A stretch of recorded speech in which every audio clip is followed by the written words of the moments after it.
आफ्नो आफ्नो पार्टी आफ्नो आफ्नो झन्डा र आफ्नो आफ्नो चुनाव चिन्हलाई छोडेर एउटा नयाँ ठाउँमा नेपाली कम्युनिस्ट पार्टी जहाँ सबै कम्युनिस्ट विचारहरू अटाउन सकिन्छ।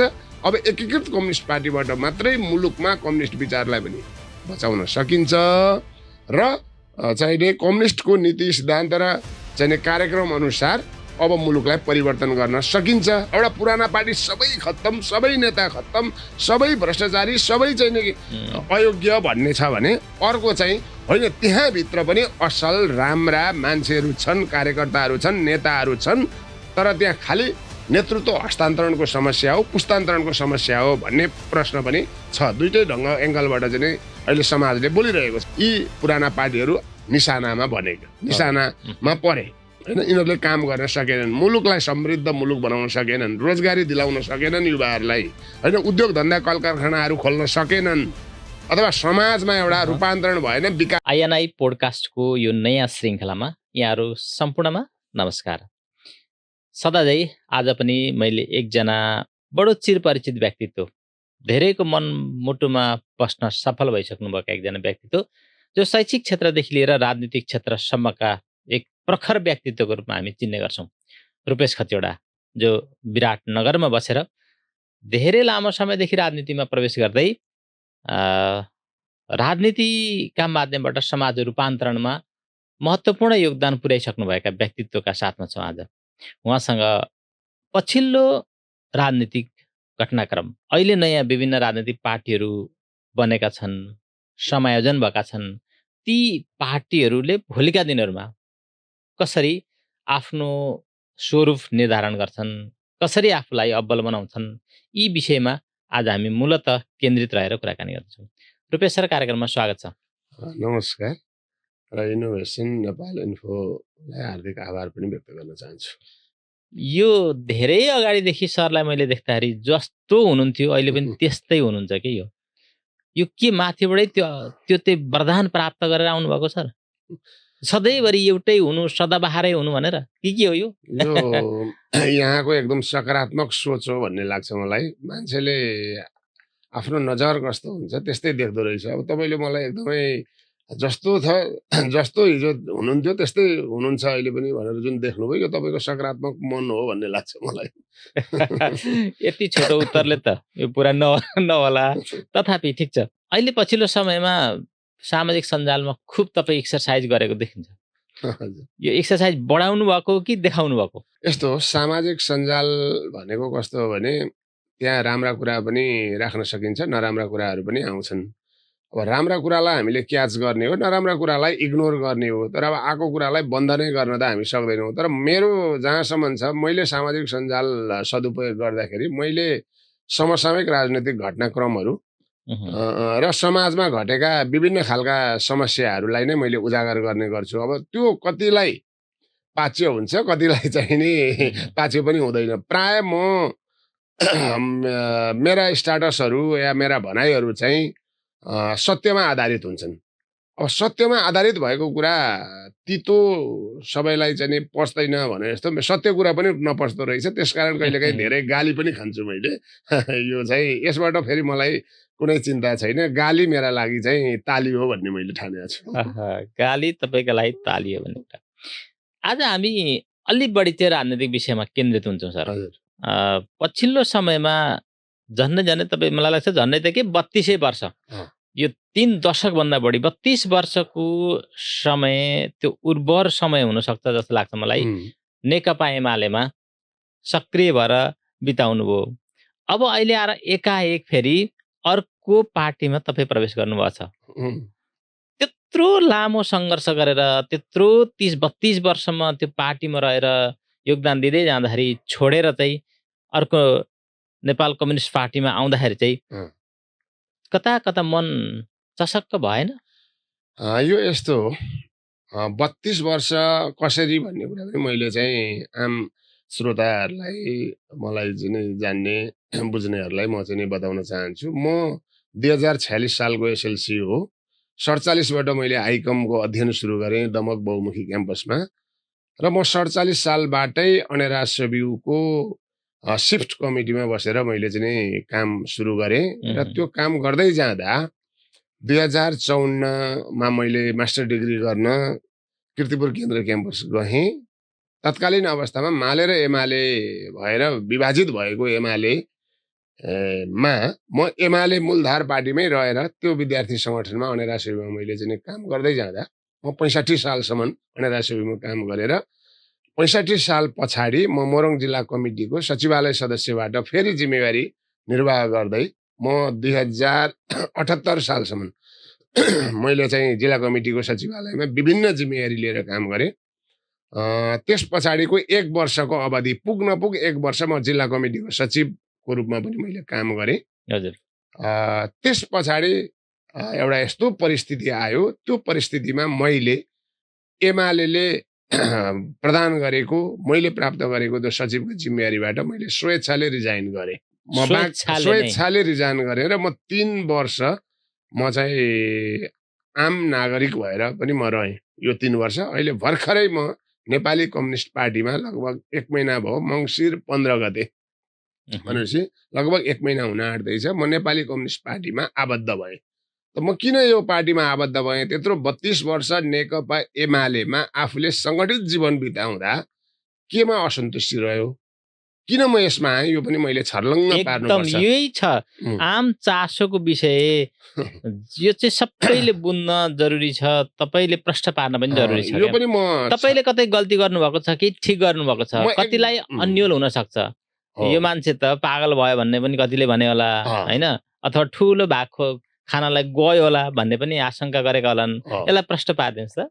हो, क्रिया प्रतिक्रिया अहिले अनेक हिसाबले आइरहेका छन्। व्यक्तिगत सुझावका रूपमा पनि आइरहेछन्, आलोचनाको रूपमा आइरहेछन्, टिक्का टिप्पणीको रूपमा आछन्, सामाजिक सञ्जालमा पनि। आज मैले सत्य कुरा लेखिरहँदा बोलिरहँदा र मेरा मन्तव्यहरूमा पनि चाहिँ नि नकारात्मक र सकारात्मक दुवै खालका चाहिँ नि प्रतिक्रियाहरू मैले प्राप्त गरेका छु। तर मैले यथार्थ नलुकाइकन जस्ताको तस्तै सत्य कुरा मेरो अन्तर आत्मादेखि म भन्न चाहन्छु यहाँसँग, यो यहाँको यो सञ्चार माध्यम मार्फत म सबैलाई क्लियर के पार्न चाहन्छु भने म नेकपा एमालेमा लागिरहँदाखेरि यो 32 वर्षको समयमा मैले कहिल्यै अवसर खोजिनँ।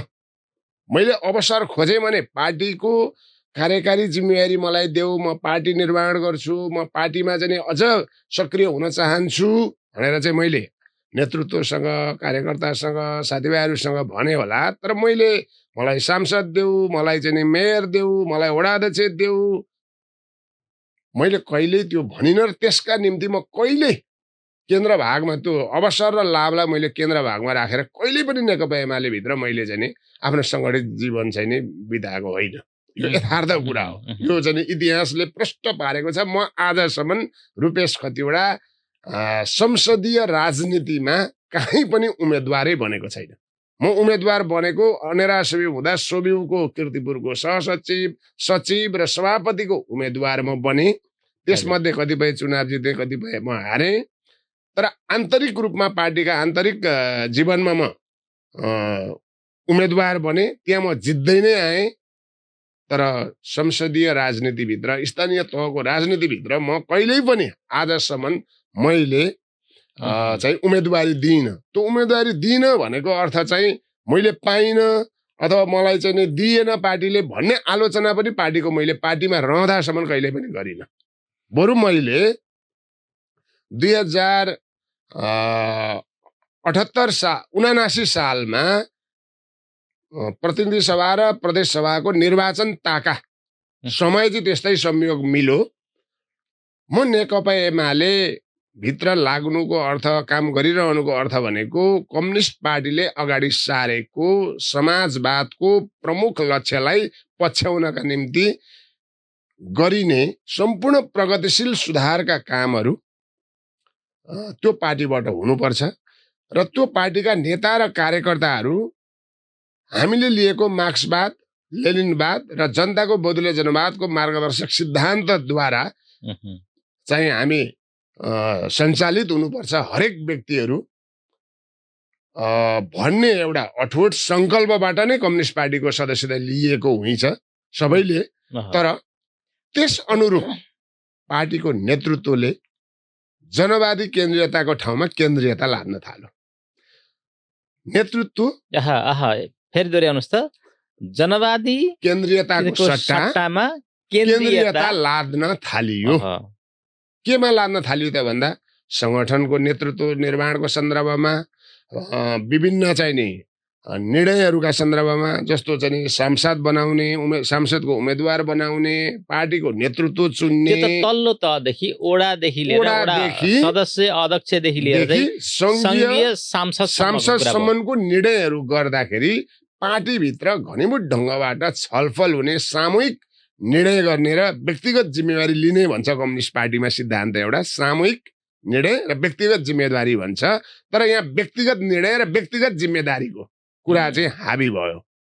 यी सबै कुरा चाहिँ संसदीय पोलिटिक्समा नेकपा एमाले गइसके पछाडि विशेष गरी 2051 पछाडि 51सम्म कम्युनिस्ट पार्टीमा चाहिँ एउटा राम्रो विधि विधान पद्धति सिद्धान्त अनुसार नै काम हुँदै आएको अवस्था हो र त्यसैका आडमा हामीले 2051 सालको मध्यावधि निर्वाचनमा यो देशको सबैभन्दा लार्जेस्ट कम्युनिस्ट पार्टी चाहिँ हामी बन्न सफल भएका हौँ र अल्पमतको सरकार कमरेड मनमोहन अधिकारीको नेतृत्वमा नेपालको हिस्ट्रीमा पहिलो पटक कम्युनिस्ट पार्टीले पनि सरकार बनायो भन्ने ठाउँमा हामी पुगेका हौँ। त्यतिखेर नेकपा एमालेका नेता भइराख्नु पर्दैन, कार्यकर्ताकै सम्मान समाजमा थियो, इज्जत थियो। तर जब 51 पछाडिको जुन 9 महिने सरकार हाम्रो चाहिँ अल्पमतको सरकार थियो त्यो ढल हो, षड्यन्त्र मार्फत नै त्यो ढलाइयो। त्यस पछाडिका हरेक सत्ता समीकरणमा नेकपा एमाले कहिले चाहिँ राप्रपासँग, कहिले तपाईँको काङ्ग्रेससँग, कहिले कोसँग, कहिले मधेसवादीसँग अनेक यस्ता चाहिँ विचार नमिल्ने पार्टीहरूसँग र व्यक्तिहरूसँग पनि साँठगाँठ गर्दै सत्तामा गइरहने एउटा त्यो खालको ट्रेन्ड नेकपा एमाले भित्र हुर्कियो। त्यो प्रवृत्ति हुर्कियो। त्यो प्रवृत्तिले कार्यकर्ताहरूमा नैराश्यता पैदा गर्यो, जनताको बीचमा नैराश्यता पैदा गर्यो र अब नेकपा एमाले पनि काङ्ग्रेस जस्तै पार्टी भयो। हात्ती छाप्रा हात्ती उस्तै भने जस्तै काङ्ग्रेस पार्टी जस्तै दक्षिणपन्थी भाषमा भाषियो, यो चाहिँ जनताबाट विमुख भयो भन्ने कुराको आलोचना कार्यकर्ता पङ्क्तिभित्रबाट पनि आउन थाल्यो र तपाईँको चाहिँ जनताहरूबाट पनि त्यो आउन थाल्यो। र त्यो खालि आरोप मात्रै थिएन कि एउटै व्यक्ति पटक पटक सांसदको उम्मेदवार हुनुपर्ने, सांसद हुनुपर्ने, मन्त्री हुनुपर्ने, अनि जिम्मेवारीमा पनि एउटै व्यक्ति 2 कार्यकाल 3 कार्यकाल अध्यक्ष बन्नुपर्ने, हैन, मुख्य नेतृत्वमा रहनुपर्ने, यी सबै कुराहरू चाहिँ कम्युनिस्ट पार्टीको लेनिनवादी संगठनात्मक सिद्धान्त भन्दा त्यो धेरै टाढाको कुरा हो। जबकि म त्यो पार्टीमा लागेर अवसर नलिकन, अवसरको चाहना नै नराखिकन बसेको एउटा मिडल क्लासको फ्यामिलीको एउटा चाहिँ युवा केटा, यी सबै कुरा पार्टी चाहिँ कम्युनिस्ट पार्टीको नीति सिद्धान्त र विचारबाट डिरेल हुँदै हुँदै हुँदै हुँदै गएर यस्तो अवस्थामा आइपुग्यो कि अन्तमा अहिले अन्तिम कुरा गर्दा नेपाली काङ्ग्रेस जो नीति सिद्धान्त र विचारबाट कम्युनिस्ट पार्टी भन्दा धेरै टाढाको, धेरै कोष टाढाको चाहिँ पार्टी हो, जोसँग सधैँभरि प्रतिस्पर्धा गर्नुपर्ने हाम्रो चाहिँ धर्म हो। कम्युनिस्टले काङ्ग्रेससँग प्रतिस्पर्धा गर्नुपर्ने, काङ्ग्रेसले कम्युनिस्टसँग प्रतिस्पर्धा गर्नुपर्ने हाम्रो धर्म नै हो। ऊ पुँजीवादी व्यवस्थालाई चाहिँ ऊ चाहिँ अँगालेको छ, हामी समाजवादी व्यवस्थालाई अँगालेका छौँ। हाम्रो लक्ष्य त्यो छ। समाजवादी व्यवस्थामा जानका निम्ति गरिने तमाम कार्यहरू चाहिँ काङ्ग्रेसले चाहिँ पुँजीवादमा जाने जस्तो चाहिँ गरेका कामसँग तालमेल हुँदाखेरि ती पार्टीमा कसरी भिन्नता हुन्छ त?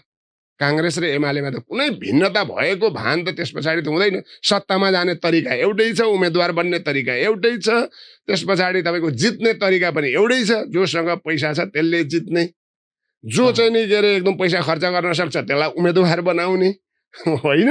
जे काङ्ग्रेसमा छ ठ्याक्कै जस्ताको तस्तै नेकपा एमालेमा पनि भइसके पछाडि साँच्चीकै नेकपा एमाले भित्र चाहिँ नि समाजवादको लक्ष्यमा पुग्नका निम्ति यो वर्गीय समाज, यो विभेदरहित के अरे विभेदयुक्त समाजलाई विभेदरहित समाज बनाउने कुरा, गरिबलाई धनीको चाहिँ नि समान स्ट्याटसमा पुर्याउने कुरा, आम दलित, उत्पीडित जनजाति, महिला, मधेसी, मुस्लिम सबैलाई राज्यको सबै निकायमा समान पहुँच दिने कुरा, सम्पूर्ण लाई समान अवसर दिने कुरा यी हुन् नि त कम्युनिस्ट पार्टीका त एजेन्डाहरू त। र समग्रमा देशलाई चाहिँ नि साँच्चीकै तपाईँको चाहिँ नि शिक्षा स्वास्थ्य रोजगारी चाहिँ नि राज्यको ग्यारेन्टी गर्ने कुरा मौलिक हकमा चाहिँ नि लेखिएको कुरालाई कार्यान्वयन गर्ने कुरा यी सबै कुरा बिर्सिएर तपाईँको चाहिँ नि काङ्ग्रेस जे गर्छ अन्य उदारवादी पार्टीहरू जे गर्छन् त्यही गर्नेतिर चाहिँ नि उस्तै देखिने कुराले गर्दाखेरि र साँच्चीकै साङ्गठनिक जीवनभित्र पनि त्यो चाहिँ नि व्यक्तिवाद हाबी भइसके पछाडि नीति सिद्धान्त व्यक्तिवाद हाबी भइसकेपछि तपाईको मन मानेन। अब यो पार्टीले अब कम्युनिस्ट विचारलाई दह्रो गरी पक्रेर समाज रूपान्तरणका निम्ति यस्तै तौर तरिकाबाट यस्तै चाहिँ नि नेतृत्वबाट यो सम्भव छैन है भन्ने मेरो आत्माले निष्कर्ष निकाल्यो। यसलाई सुधार्न सकिन्छ कि भनेर म 3 वर्ष बसेँ, खाली नै बसेँ, कुनै पार्टीमा जोइन नगरिकन मैले सचिव रिजाइन गरिसके पछाडि 79 पछाडि 82 सम्मको 3 वर्ष मैले ट्रायल पिरियड नै राखेँ मैले एमालेका निम्ति। अब सुध्रिन्छ होला, अब सचिन्छ होला, मैले पनि अब लोकतान्त्रिक ढङ्गबाट आफ्नो जिम्मेवारी अनुरूप काम गर्न पाउँछु होला भनेको म चाहिँ त्यो 3 वर्षको पिरियडमा झन् एमाले चाहिँ अझ स्खलित हुँदै गएको नीति सिद्धान्त विचारबाट स्खलित हुँदै गएको कुरा चाहिँ जब मैले पाएँ, अब मेरा लागि माओवादी पनि उपयुक्त चाहिँ विकल्प थिएन, मेरा लागि एकीकृत समाजवादी पनि उपयुक्त विकल्प थिएन र म अब कम्युनिस्ट विचारधाराबाट सानैदेखि चाहिँ नि गाइडेड भएर आएको मान्छे कम्युनिस्ट विचारभन्दा बाहिर जाने त मेरो दिमागमा कहिल्यै चाहिँ मैले कल्पनै नगरेको विषय। अब म कम्युनिस्ट कार्यकर्ताकै रूपमा रहनका निम्ति इज्जतका साथ सम्मानका साथ हैन म चाहिँ रहन सक्ने ठाउँ कहाँ होला भन्दा मैले माओवादीलाई पनि विकल्प देखाएको थिइनँ, एकीकृत समाजवादीलाई पनि देखाएको थिइनँ र म कुनै पार्टीमा जोइन पनि गरिनँ। तर अहिले यस्तो एउटा परिस्थिति आइदियो कि माओवादी रहेन, एकीकृत समाजवादी रहेन र जेनजी आन्दोलन पछाडि अब हामीले पनि हिजो गल्ती गर्यौं, हामीबाट पनि गल्ती भयो, त्यसका कारणबाट यत्रो जेनजी विद्रोह भयो। अब हामी सचिन्छौँ, पहिलाकै जस्तो ढर्रा र ढाँचाबाट अब हामी पार्टी पनि चलाउँदैनौँ, आफू पनि चल्दैनौँ र अब हामी नै हुनुपर्छ सधैँभरि नेतृत्वमा भन्ने कुराबाट पनि अब हामी चाहिँ ओर्लेका छौँ। अब चाहिँ नि नयाँ के अरे युवालाई या पुस्तान्तरण गरेर नेतृत्व हस्तान्तरण गर्नुपर्छ भन्ने ठाउँमा चाहिँ कमरेड प्रचण्ड र कमरेड माधव नेपाल त्यो रियलाइजेसनका साथ उहाँहरू आएर अब आफ्नो पार्टी आफ्नो झन्डा र आफ्नो चुनाव चिन्हलाई छोडेर एउटा नयाँ ठाउँमा नेपाली कम्युनिस्ट पार्टी जहाँ सबै कम्युनिस्ट विचारहरू अटाउन सकिन्छ, अब एकीकृत कम्युनिस्ट पार्टीबाट मात्रै मुलुकमा कम्युनिस्ट विचारलाई पनि बचाउन सकिन्छ र चाहिँ कम्युनिस्टको नीति सिद्धान्त र चाहिँ कार्यक्रम अनुसार अब मुलुकलाई परिवर्तन गर्न सकिन्छ र गर्नुपर्छ भन्ने उहाँहरूको सङ्कल्पबाट म अलिकति चाहिँ थोरै आकर्षित भएर हो अब नेपाली कम्युनिस्ट पार्टी चाहिँ हो भन्दा यो त सबैका लागि नयाँ भयो, सबैका लागि नयाँ भयो।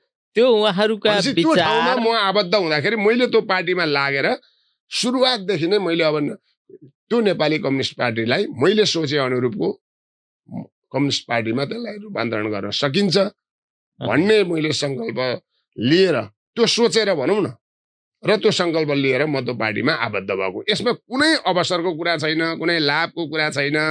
आजसम्म मैले जे समाजका लागि राष्ट्रका लागि पार्टीको चाहिँ कार्यकर्ता भएर योगदान गरेँ त्यही चिज गर्नका निम्ति मात्रै मैले कम्युनिस्ट विचारभन्दा बाहिर चाहिँ जान हुँदैन है भन्ने मेरो चाहिँ एउटा मन मस्तिष्कले भनेको कुरा होला त। उनीहरूले म यो पार्टीमा सर होला त। भोलि यहाँले भने जस्तै प्रचण्डले अथवा माधव कुमार नेपालले अब भोलि आउँदै गएर अरू कुनै सङ्गठन अरू कुनै राजनीतिक दल पनि समाहित हुँदै जाँदाखेरि अब उहाँहरूले भने जस्तो अब पुस्तान्तरण गर्ने हो, हस्तान्तरण गर्ने हो, यो शब्द निकै लोकप्रिय छ आजभोलि।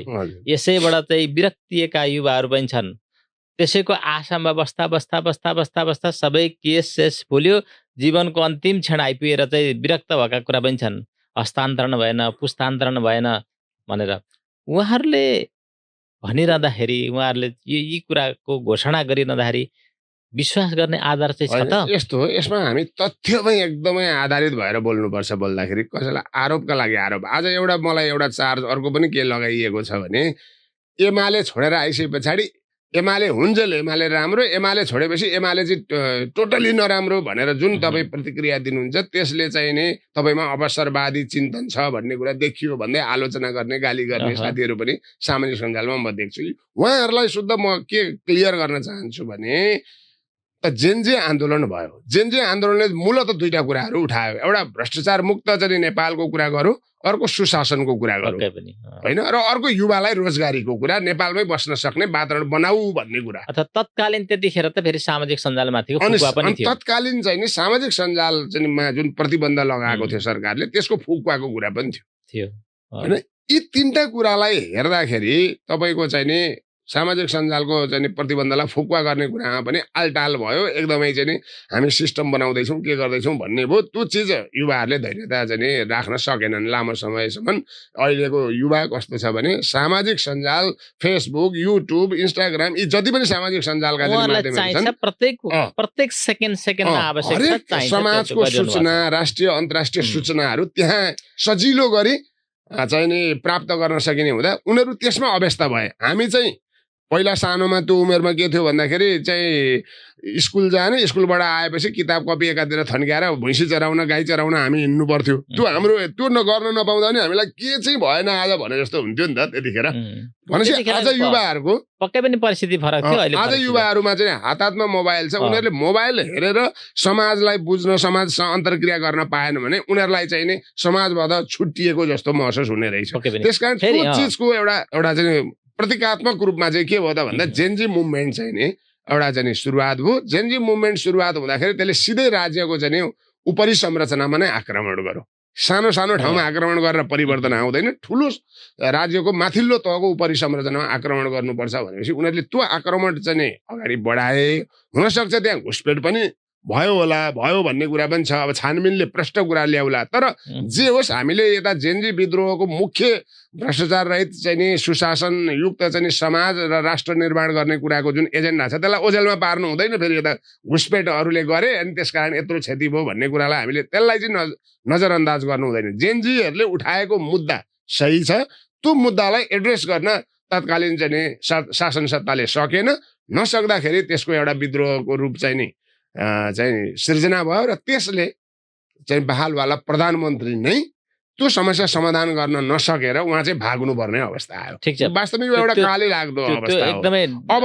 अब अघि तपाईँले भनेको प्रश्नको चाहिँ उत्तर चाहिँ के त यिनीहरूबाट आशावादी हुन सकिन्छ त? तपाईँ अहिले लागिरहेको पार्टीमा भोलि फेरि त्यही माधव कुमार नेपाल पुष्पकमल दाहाल प्रचण्ड फेरि अर्को कतै जोडिँदाखेरि भोलि उहाँहरू नै प्रधानमन्त्री हुनुपर्ने उहाँहरूकै मान्छे अघि भन्नु नि व्यक्तिवादी प्रवृत्ति चाहिँ हाबी भइसकेपछि त कहाँ हुन्छ र भन्ने कुरा फेरि उहाँहरूकै दबाब भन्ने प्रश्न यो प्रश्न छ। यो प्रश्नमा मैले चाहिँ नि कहाँ विश्वास गरेको हो भन्दाखेरि अब त्यो प्रश्न चिन्ह नै छ। त्यसमा तपाईँले उठाएको प्रश्न चाहिँ नाजायज म भन्दिनँ, एकदमै जायज छ। प्रश्न चिन्ह छ। आम जनताले पनि त्यो प्रश्न चिन्ह गरिरहेका छन्। यी पुराना दुई थरी छ अहिले समाजमा। एउटा पुराना पार्टी सबै खत्तम, सबै नेता खत्तम, सबै भ्रष्टाचारी, सबै चाहिँ नि अयोग्य भन्ने छ भने अर्को चाहिँ होइन, त्यहाँभित्र पनि असल राम्रा मान्छेहरू छन्, कार्यकर्ताहरू छन्, नेताहरू छन्, तर त्यहाँ खालि नेतृत्व हस्तान्तरणको समस्या हो, पुस्तान्तरणको समस्या हो भन्ने प्रश्न पनि छ। दुईटै ढङ्ग एङ्गलबाट चाहिँ अहिले समाजले बोलिरहेको छ। अब त्यसमा मेरो चाहिँ आफ्नो बुझाइ के हो, कन्भिक्सन के हो त मेरो भन्दा अथवा डिटर्मिनेसन के हो त भन्दाखेरि म यो पार्टीमा आबद्ध भइरहँदाखेरि यति एउटा जेनजी आन्दोलनको घटनालाई मात्रै म हेर्छु। विगत सबैको उस्तै नै थियो।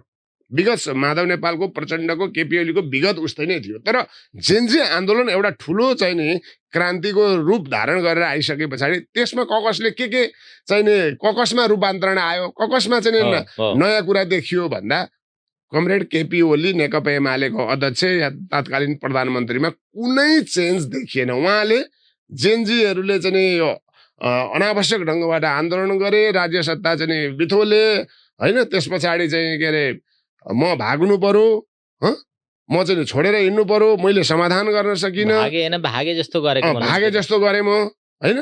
तर मैले साँच्चीकै चाहिँ शासन सत्ता चाहिँ आर्मी पुलिस लगाएर चाहिँ म ठिक ठाउँमा ल्याउन पनि म सक्थेँ। तर म चाहिँ के गर्छन् भनेर यसो भाग्दै जस्तो गरेको भनेर उहाँले भन्नुभयो। जेनजी आन्दोलन भन्दा मै ठिक थिएँ, मैले जे गरिरहेको थिएँ राम्रै गरिरहेको थिएँ, मेरो जतिको राम्रो अरू कसैले गरेका छैनन् आजसम्म, त्यसकारण मैले मात्रै राम्रो गरेको छु भन्ने ढङ्गबाट उहाँले एक्लै आफूलाई चाहिँ नि मै हुँ सबैभन्दा चाहिँ नि परिपक्व, सबैभन्दा योग्य, सबैभन्दा चाहिँ राष्ट्रवादी, सबैभन्दा चाहिँ नि चाहिँ मजबुत पार्टीको नेता मै हुँ भन्ने ढङ्गबाट उहाँले आफूलाई अलिकति पनि रूपान्तरण गरेको पाइएन, देखिएन, समाजले देखेन। मैले मात्र होइन, सिङ्गो नेपाली समाजले देखेन। तपाईको भने अनुसार त्यो चाहिँ कहाँ देखिएन? अहिले पनि अमता छ, अहिले पनि चाहिँ अध्यक्ष भइसक्नु भएको छ भन्ने कुरा। अब दुईटा तपाईले भनेको प्रचण्ड र माधव नेपालमा चाहिँ कहाँनिर परिवर्तन आयो, शेरबहादुर देउपामा कहाँनिर परिवर्तन हुन्छ? म पहिला यही केपी ओलीलाई अहिले हामीले जे चाहिँ नि चार्ज लगाइरहेको छौँ, नेपाली समाजले लगाइरहेको छ, यो कुरालाई पुष्टि पनि गर्नुपर्छ। यो कसरी त भन्दा आज म पो ल एक्सनका लागि नेकपा एमाले परित्याग गरेर म नेपाली कम्युनिस्टमा आबद्ध भएर मैले यति भने भन्ने पनि लाग्न सक्ला होइन श्रोताहरूलाई या आम चाहिँ नि जनमानसमा। तर उहाँकै पार्टीभित्र अस्ति महाधिवेशनमा चाहिँ नि जे विरोधका स्वरहरू आए, कस्ता कस्ता नेताबाट आए भन्दा ईश्वर के अरे विद्या भण्डारीबाट आए, जो मदन भण्डारीसँग जोडिनु भएको छ होइन। यो देशको चाहिँ दुधी कार्यकाल राष्ट्रपति भइसकेको जिम्मेवार मान्छे, यो पार्टी एमालेको चाहिँ नि हिजो केन्द्रीय उपाध्यक्ष भइसकेको मान्छे भनेपछि एउटा त्यो तहको मान्छेले पनि केपी ओलीको चाहिँ नि तौर तरिका, शैली, व्यवहार, उहाँको सङ्गठन सञ्चालनको चाहिँ तौर तरिका गलत छ भन्नुभयो। ईश्वर पोखरेलले भने, योगेश भट्टराईले भने, गोकर्णले भने, कर्ण थापाले भने, यहाँ मोरङतिर आइपुग्दा विनोद ढकालहरूले भनेपछि यो मैले चार्ज लगाएको विषय चाहिँ अहिले नेपाली कम्युनिस्ट पार्टीमा आबद्ध भयो भनेर मलाई चाहिँ नि आक्रमण गर्न जरुरी छैन भन्छु क्या म। त्यही भित्र पार्टीभित्रै आज दुईटा पोलराइजेसन भएर केपी ओलीको सर्वसत्तावादका विरुद्ध हामीले उम्मेदवारी दिएको भनेर प्यानल खडा गरेर चाहिँ नि त्यो नेतृत्वलाई चाहिँ नि के अरे विस्थापन गर्नको निम्ति उहाँहरू लाग्नुभयो। भलै उहाँ सक्नु भएन, किनकि त्यहाँ केपी ओलीको एकलौटी चाहिँ नि शासन व्यवस्थामा चाहिँ नि मान्छेहरू कतिपय डरले, कतिपय चाहिँ नि भरले, अथवा कतिपय चाहिँ नि तपाईँको चाहिँ लाभका कारणबाट पनि मान्छेहरू त्यसमा धेरै आबद्धै भएका रहेछन्। लामो समय एउटा नेतृत्वले चाहिँ नेतृत्व गरिरहेको ठाउँमा आफ्ना मान्छेहरू बनाउने तौर तरिकाहरू पनि उहाँलाई राम्रो ज्ञान छ। त्यसकारण उहाँ फेरि पनि सत्तामा चाहिँ फेरि पार्टीको अध्यक्षको रूपमा उहाँ स्थापित हुनुभयो होइन। त्यसलाई दुवै ढङ्गले हेर्न सक्यो, उहाँको एउटा कौशलता भन्ने भन्न सक्यो, अर्को उहाँको चाहिँ दबदबा त्यहाँ रहेछ भन्ने कुरा पनि बुझ्न सकियो। अब बाँकी यता प्रचण्ड र माधव नेपाल सहितको नेतृत्वको यो नेपाली कम्युनिस्ट पार्टीभित्र चाहिँ त्यही चिज फेरि दोहोरिने हो कि होइन, अथवा विगतकै चाहिँ कमी कमजोरीहरूबाटै अगाडि यो पार्टी बढ्ने हो कि भन्ने सन्दर्भमा चाहिँ प्रश्न चाहिँ गर्न सकिन्छ। तर आशावादी कसरी हुन सकिन्छ भने उनीहरूमा जे आन्दोलन पछाडि आएको चेन्जेसलाई हामीले हेर्नुपर्छ। उनीहरूले के भने उनीहरू तुरुन्तै चाहिँ सक्रिय भएर अब जे आन्दोलन पछाडि यत्रो चाहिँ विध्वंस भयो, विद्रोह भयो, यसलाई एउटा सोल्युसन दिनुपर्छ भनेर उनीहरू चाहिँ सिधै राष्ट्रपतिकामा चाहिँ कमरेड प्रचण्ड र कमरेड माधव नेपाल जानुभयो। अब कसरी, अब यो भ्याकुमलाई कसरी चाहिँ के अरे पुरा गर्ने होला, सरकार कसरी निर्माण हुन्छ, कसलाई बनाउने होला, के गर्ने होला, जे आन्दोलनको एउटा माग छ भने यी सबै चिजको सुरुवाती दिनदेखि उहाँहरू त्यो सम्बोधनमा चाहिँ उहाँहरू सहभागी हुनुभयो। त्यो सरकार चाहिँ निर्माण गर्ने सन्दर्भमा पनि उहाँहरू चाहिँ लाग्नुभयो। र बाँकी हामी सबैबाट भएको, हिजोका पुराना दलहरूबाट भएको कमजोरीका कारणबाट यो निम्तिएको, त्यसको दोष हामीलाई जति पर्छ, जति भागीदार हामी पर्छौँ त्यो भागी हामी पनि लिन चाहन्छौँ। तर यो चिजलाई जनताको बिचमै गएर जनताले नै दिएको सजायलाई हामीले मान्नुपर्छ। त्यसकारण चुनावमा जाउँ भन्ने कुरामा पनि उहाँहरू सहमत हुनुभयो। आज नेकपा एमाले अहिलेसम्म पनि चुनावमा नजाउँ, संसद पुनर्स्थापन गरौँ भन्दैछ भनेपछि त्यहाँ पनि उसको अड्डी छँदैछ। तर यिनीहरू त चेन्ज भएर अगर संसद पुनर्स्थापन हुँदा त माओवादी र चाहिँ नि तत्कालीन चाहिँ एकीकृत समाजवादी अहिलेको नेपाली कम्युनिस्ट पार्टीलाई पनि त फाइदै हुन्थ्यो नि त। सांसद त जिउका त्यौँ रहन्थे नि त, जति सङ्ख्यामा भए पनि तेस्रो पार्टी त छँदै थियो नि। त्यसो भएकोले गर्दाखेरि त्यो लोभ, त्यो चाहिँ नि अवसरलाई छोडेर अब नयाँ फ्रेस म्यान्डेटमा जाउँ र जनताले दिएको चाहिँ नि नसिहत हामी भोग्न तयार छौँ। जस्तो ठाउँमा उनीहरूले हामीलाई रोज्छन्, पहिलो पार्टी बनाउँछन् कि दोस्रो बनाउँछन् कि तेस्रो बनाउँछन् कि आठौँ नौ बनाउँछन्, जे होस् तर यो राष्ट्रलाई निकास दिउँ, धरातलमा जाउँ भन्ने उहाँहरूको राष्ट्रलाई निकास दिउँ, जनताका बिचमा आफ्ना कुराहरू राखौँ, आफ्ना गल्ती कमजोरीहरू चाहिँ जनतालाई चाहिँ खुलस्त भनौँ र हामी अब सच्चिएर आउँ भनेर उहाँहरूले चाहिँ एकदमै बाहिर रूपमा पनि भित्री पार्टीको आन्तरिक बैठकमा पनि प्रष्ट भनिसके पछाडि यिनीहरूमा अब चेन्ज आएछ, चेत पलाएछ है। अब साँच्चै यिनीहरूले कम्युनिस्ट पार्टी अब राम्रोसँगले समेटेर जान्छन्, सबै विचारधारालाई यिनीहरूले समेट्छन् भन्ने एउटा आशा हो। हेर्नुहोस् अहिलेको स्थिति हेर्ने भने दुईटा पार्टी एकत्रित भएको छ, एकै ठाउँमा बसेको छ। त्यसो हुँदा चाहिँ उहाँहरूले जस्तो प्रचण्डले त म अध्यक्ष होइन है, अबदेखि म संयोजक भए, मलाई अध्यक्ष भन्न पाउनुहुन्न भनेर त्यो उदारता देखाउनु भएको छ। त्यो कहिलेसम्म हो भनेर पनि आशंका छ, विभिन्न तरिकाले आशंका देखाइरहेका छन्। यो अवस्था त छँदैछ। हजुर, यो आशंका छ। जे होस्, एमालेमा परिवर्तन आएन। अब नेपाल कम्युनिस्ट पार्टीमा जुन चाहिँ दुईटा दल अहिले संयोजन भएर बनेको छ, त्योबाट चाहिँ दुईटा होइन 16वटा भइसक्यो अहिले त बढ्दै 16वटा। सुरुवात त्यहाँबाट भयो, हुँदै हुँदै अहिले त 16वटा भयो। अब चाहिँ होला भन्ने आशा तपाईँले जगाइरहनु भएको छ, राम्रो कुरा हो। त्यो फेरि त्यसको प्रतीक्षा गर्नुपर्छ। त्यो फागुन 21सम्म हामीले प्रतीक्षा गर्नुपर्छ, त्यस पछाडि त्यो एउटा देखिहालिन्छ। अब अर्को चाहिँ यतिखेर विभिन्न अरू राजनीतिक दलका बीचमा पनि संयोजन भइरहेको छ। भर्खरै एकदमै रवि र बालेन हुँदाहुँदै कुलमानसम्म पनि अहिले संयोजन भएको छ, एकत्रित भएको छ। यसलाई चाहिँ तपाईँले तपाईँको दृष्टिकोणबाट, तपाईँको यो राजनीतिमा लामो तपाईँको अनुभव छ, अनुभूति पनि छ, विश्लेषण पनि गर्नुहुन्छ। यसलाई अलिकति प्रश्न पार्नुहोस् त। अब के हुन्छ, यो कति सहज छ? अब हामी 3 दल मिलिसकेपछि त यति पपुलर, अहिलेको समयमा यति पपुलर छ हामी। अब यी पुराना पार्टी, यी पुरानाले देशलाई समाप्त पारेका छन्, यिनीहरूको अब हामी उछितो काट्छौँ जस्तो गरेर चाहिँ लागिरहेका छन्, एकत्रित भएका छन्। अब यसको परिणाम कस्तो हुन्छ? यो यस्तो, पहिला परिणामभन्दा अगाडि हामीले चाहिँ नि यो पार्टी निर्माण हुनुको कारण हामीले खोज्नुपर्छ र यो यी पार्टीहरू कस्ता पार्टी हुन् भन्ने पनि हामीले चाहिँ सैद्धान्तिक वैचारिक आधारमै विश्लेषण गर्नुपर्छ। आरोपका लागि आरोप होइन। फेरि तपाईँले अघि भनेको एउटा स्मरण गराउँछु।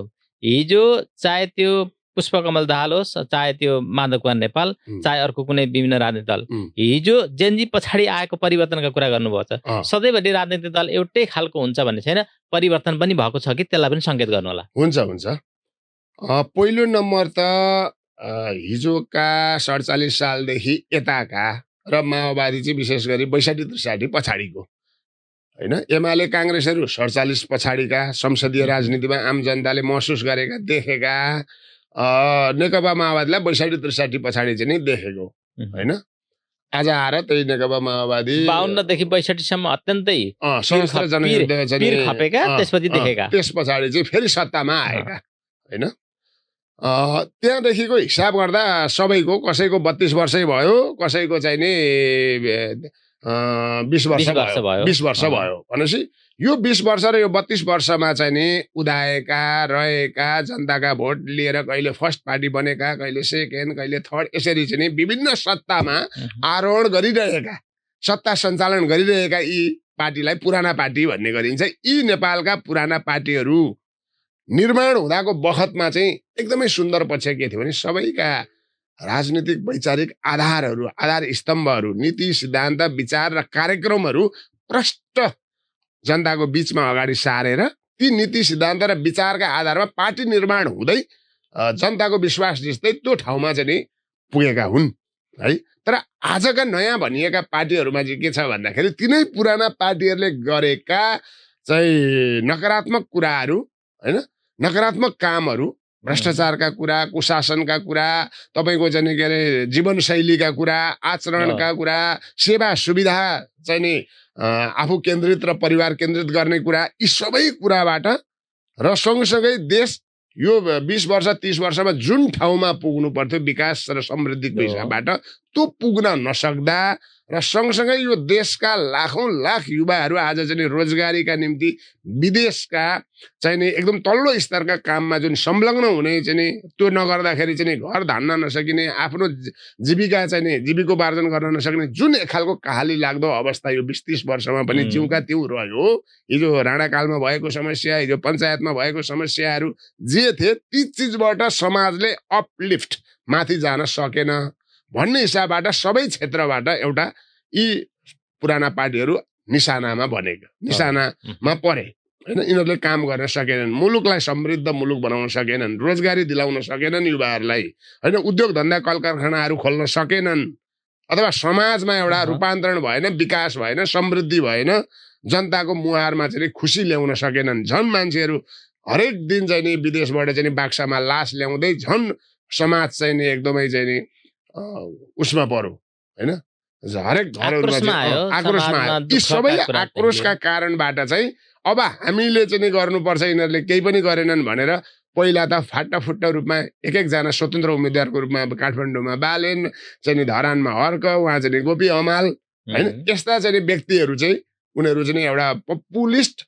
चाहिँ एजेन्डा लिएर यी पुराना पार्टीहरूबाट अब सम्भव छैन यी सबै सकिए यी सबै उस्तै हुन् यिनीहरू सबै आफ्ना र आफ्ना परिवारका निम्ति मात्रै लागेका रहेछन् राजनीतिक पार्टीमा यिनीहरूले समाज परिवर्तन गरेनन् भन्ने कुरा जुन जनतालाई अपिल गरे यिनीहरूले विभिन्न आफ्ना चाहिँ माध्यमबाट त्यो चिजलाई जनताले चाहिँ हो भनिदियो क्या हो भनिदियो र उनीहरूलाई विजय गरिदियो त्यसबाट उनीहरूलाई के एउटा चाहिँ एउटा नयाँ कुराको विकास भयो भन्दा होइन हामीले त जनतालाई एड्रेस गर्दाखेरि हाम्रा कुरा चाहिँ विश्वासमा लिएर हामीलाई चुनिसके भनेपछि अब हामी पार्टी निर्माण गरेर जाँदा पनि हुन्छ नि भन्ने हिसाबबाट उहाँहरूले कुनै नीति सिद्धान्त विचार कार्यक्रमको वर्कआउट नगरिकन अब त म हामी सबै मिलेर राम श्याम हरि चाहिँ सीता हामी सबै मिलेर चाहिँ पार्टी निर्माण गरौँ अब यिनीहरूको वैकल्पिक शक्ति हामी बन्न सकिन्छ भनेर उहाँहरूले पार्टी निर्माण गर्नुभयो तर समस्या के छ भने पार्टीहरू जीवित रहिराख्नका निम्ति नीति सिद्धान्त विचार र कार्यक्रम प्रष्ट साथ त्यो लिखित रूपमा जसरी संविधान बन्छ राज्य सञ्चालनका लागि त्यसै गरी पार्टी सञ्चालनका निम्ति त्यो चाहिँ नीति सिद्धान्त विचार र कार्यक्रम हुनैपर्छ त्यो चिज उहाँहरूमा आजसम्म उहाँहरूले बाहिर सार्वजनिक गर्नुभएको छैन देखिएको छैन खालि पुराना पार्टीहरूले गरेका नराम्रा कामको चाहिँ नि विरोध स्वरूप उहाँहरूलाई चाहिँ जनताले दिएको क्षणिक समर्थनलाई चाहिँ आधार बनाएर पार्टी निर्माण गर्नुभएको छ यसरी हेर्दाखेरि यी नयाँ पार्टीहरूले जनमत चाहिँ बटुल्न सक्छन् पुराना कुराहरूलाई दोष लगाएर नयाँ कुरा हामी गर्छौँ भन्ने कुरालाई जनताले आजित भएका जनताले के गरून् त भन्नु न रोजगारी पनि छैन समाजमा विकास पनि छैन रूपान्तरण पनि छैन जनहत्या हिंसा लुटपाट चोरी गरिबी अशिक्षा अभाव खेपिरहेका जनताले आजित भएर अब भित्रभित्र एमाले काङ्ग्रेस माओवादी भए पनि तपाईँको चाहिँ नि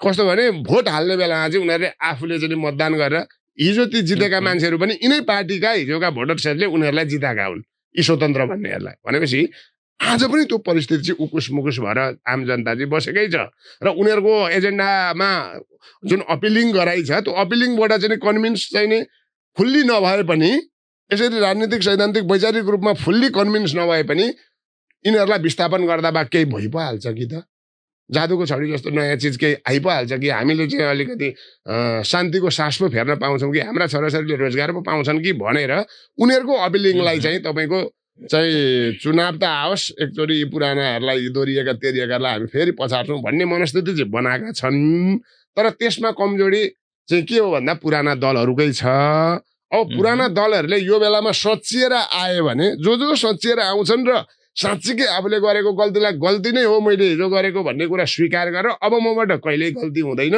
अब मबाट चाहिँ विगतका गल्ती म दोहोऱ्याउने छैन अब म सच्चिएर आउँछु अब देश जनताका लागि समाजका लागि युवाहरूका लागि महिलाहरूका लागि भनेर साँच्चीकै सच्चिएर उनीहरूले चाहिँ उम्मेदवारी दिँदैदेखि हिजो पटक पटक अवसर पाएकाहरूलाई उम्मेदवारको लिस्टमा नराखेर नयाँहरूलाई चाहिँ नि अवसर दिएर र साँच्चीकै चाहिँ नि नयाँ त आखिर यी पार्टीमा पनि त नयाँ छ नि त कहिल्यै अवसर नपाएका जस्तो मेरो आफ्नो एक्जाम्पल लिनुहोस् म यत्रो वर्ष लाग्दा कहिले मैले कुनै संसदीय पोलिटिक्समा उम्मेदवार बनिनँ भने त म जस्ता मान्छे त हजारौँ लाखौँ छन् नि त यी पुराना पार्टी यस्ता नयाँ खालका मान्छेलाई त्यहाँ ल्याइयो भने त जनताले पनि के भन्छ भने हो यी पार्टीमा यी नयाँ मान्छे त यिनीहरूले अब ठाउँ पाए अब यिनीहरूबाटै हुन्छ है यिनीहरू त पुराना पार्टी पनि हुन् नीति सिद्धान्त विचार पनि यिनीहरूसँग छ भन्ने हिसाबबाट चाहिँ यो एउटा आशा जगाउन सके यो चुनावका टाइमसम्ममा भने पुराना पार्टीहरूमा पनि चाहिँ नि जनताले विश्वास नगर्ने भन्ने चाहिँ हुँदैन हिजो उनीहरूले विश्वास गरी लिएरै आएको बहुत लामो समयदेखि विश्वास गर्दै आएकै हुन् तर तपाईँले अघि भने जस्तै गरेर जनता अत्यन्तै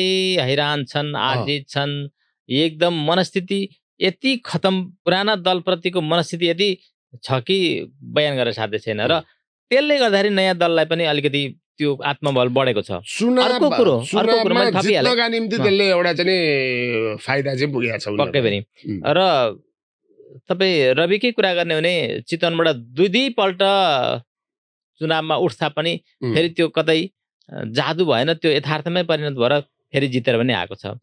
भनेपछि अझ त्यो जेनजी आन्दोलन भदौ 23 र 24 पछाडिको त झन पुराना दलप्रति उहाँहरूको विश्लेषण चाहिँ, उहाँहरूको भनाइ चाहिँ, उहाँहरूको बुझाइ चाहिँ 23-24 पछाडि त यति धेरै आक्रोश छ कि त्यसको आक्रोशको त 21 गते निकाल्नुहुन्छ उहाँहरूले र हामीलाई अत्याधिक मत दिएर चाहिँ हामीलाई जिताउनुहुन्छ, हाम्रै पक्षमा हुन्छ भनेर उहाँहरू बडो निर्धक्कसँग, बडो ढुक्कसँग उहाँहरू आफ्नो प्रचार प्रसारमा सुरुवात गर्नुभएको छ। उहाँहरू विश्वस्त हुनुहुन्छ, आफू त्यसरी एकत्रित हुनुहुन्छ।